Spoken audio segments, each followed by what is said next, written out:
லாகூர் சாஸ்திரி சினிமாவோ கையெழுத்து எங்களுடைய மலையக மக்களை பல லட்சக்கணக்கான மக்களை குடியுரிமை நாடற்ற மக்களாக நள்ளிரவில் இறக்கி விட்டாங்க.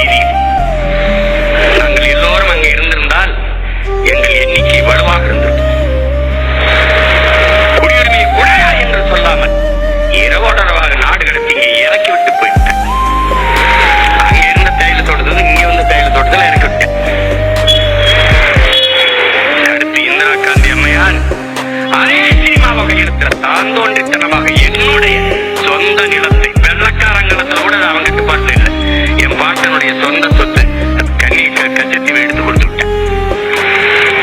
என் மீனவ சொந்தங்களின் வாழ்வாதாரம் முற்றுமுழுதாக சிதைக்கப்பட்டுச்சு. கச்சத்தீவு எனக்குன்னா கடல் தூரம் அதிகம், அவனுக்கு கடல் தூரம் அதிகம். நான் எல்லை தாண்டி வாரேன்னு சுட்டுக்கிட்டு இருக்கான், நீ பார்த்துக்கிட்டு இருக்க. பாப்பியே ரெண்டே 2 படங்களை என் கொடியை கட்டிட்டு என் பிள்ளைய போயிட்டான்.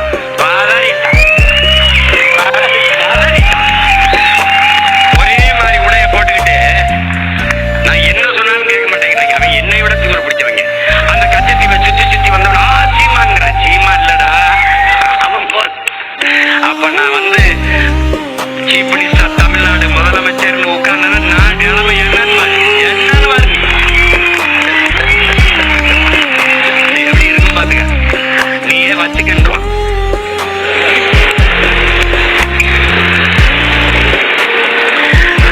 அதுக்கப்புறம் ராஜீவ் அவர்கள், ஐயா ராஜீவ் காந்தி அவர்களும் ஜெயவர்த்தினி அவர்களும் போட்ட கையெழுத்து,